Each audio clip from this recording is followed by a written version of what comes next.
So I think I can speak for all of us when I say that many of us are tired of hearing the question of what we're going to do after college or if we're even going to college, but that one question is really important of how it's going to shape our future. And with many higher level jobs growing in the market today, it's really important and almost necessary that people get a higher level education because new technologies are coming out and people need to be smarter in order to use it. So all of us in this class are hopefully graduating this year, and it's going to start a new chapter in our lives that we're going to have to figure out what to do, and so why not just go to college? And as many of you know that I have gotten accepted into Kansas State University where I'll be studying mechanical engineering and minoring in accounting or some sort of business. So with that, hopefully today I can convince you that going to college is the best choice for you by talking about the problems that kids usually have with going to college, the financial aid options available for college, and then finally the future benefits that it really has for you after you get out of college. So let's begin with the problems that students usually have with going to college. In a report done by Challenger Success titled Did You Know, they talk about something that we don't really think about when kids are deciding to go to college. They talk about the stress levels and how kids are stressed out and how that really can maybe not get them to go to college. And what they did is they did a survey of 1,000 teens, and they were all basically above the healthy stress levels. And 84% of those pointed it back to school, while 29% of those said, you know, it's really me thinking about my future and struggling to figure out what I'm going to do next.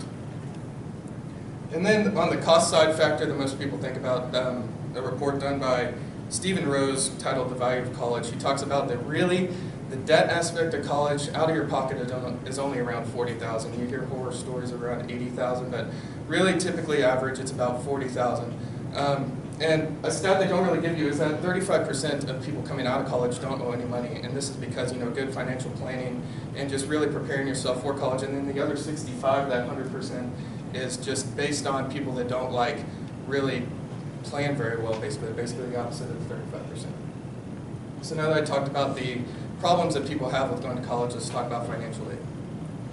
According to Vista College's article, The Importance of a College Degree in the 21st Century, they give a bunch of financial aid options that are available at their college, but are also available at many other people's colleges. And one of them they talk about is the federal student aid.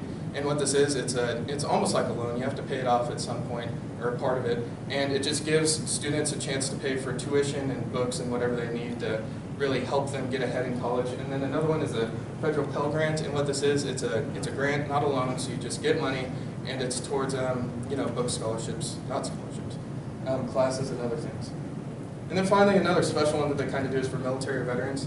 And what it is, it's just a way for the college and the country really to say thank you for those who really put time and their college degrees off to go and help our country so the country goes back to work. And then in a report done by Michigan State, Ways to Pay for College, they talk about different loan options and everything that are available for college.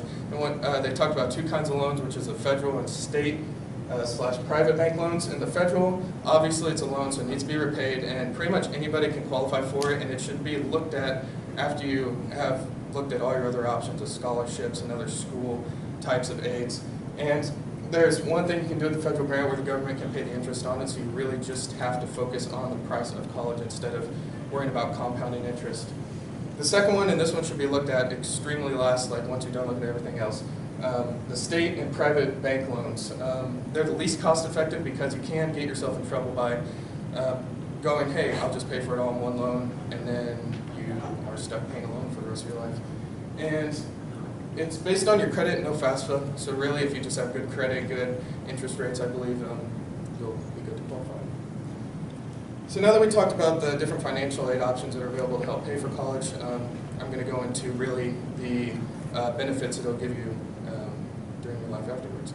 So one aspect that people don't look at is many people just look and go, hey, I'm going to earn so much more money once I get out of college, but they don't look at the skills college really teaches you when you're in it. And it teaches you to think analytically and solve complex problems. These two kind of go hand in hand. You're going to need to learn how to solve complex problems in order to reach the next level of where you want to go to be more successful, and college really teaches you how to do that. It teaches you how to communicate better. With better communication, you can share your ideas, you can get your voice out, heard, and really be recognized as a great person. It teaches you to be creative, to visualize things, to see where things go, to know how to organize things. And finally, the most important, it teaches time management. Without time management, you really don't have anything, because everything's just going around you, don't know how to handle it, and you'll just like lock up. And so with time management, you can like know how to work hard, you know scheduling and stuff like that. And then again, from the Visit College's article, The Importance of a College Degree in the 21st Century, they talk about employers really, they're looking for people that can keep commitments and just stay on tasks and stuff. And if you have a college degree, they can look and go, hey, this person's going to stay with the company, they're going to save us money from having to fire, hire, and just going to make us a better company. And then finally, the wages that most people think about. In the U.S. Census Bureau PDF file research that they did a study kind of back in 1999, as you can see, and it was released in 2002, but the high school graduate's salary on average is $25,000 to $30,000, while the bachelor's is $45,000 to $52,000, which is a very big increase, as you can see there. And then advanced educations, which would be your professional, doctoral, and other professional degrees like that, get 2.6 times more. And you can see this more in the annual or in your lifetime salary. Again, this was back in 1999. It's probably gone up since then. But you can see that it's almost 2 to 3 times as much as that of a high school graduate. So really putting in the time can actually benefit you after college. So hopefully now that I've hopefully convinced you on why you should go to college, let's recap about what I talked about. We went through and we talked about the problems that people have with college and the cost and stress, and then we talked about financial aid options that are available for you, and then the benefits that it really has for you both in your person and wage-wise. So, you know, now that I've hopefully convinced you about that, hopefully you'll decide going to college will make you it's the best decision for you, in that it'll not only shape you as a better person, but also just make you happy.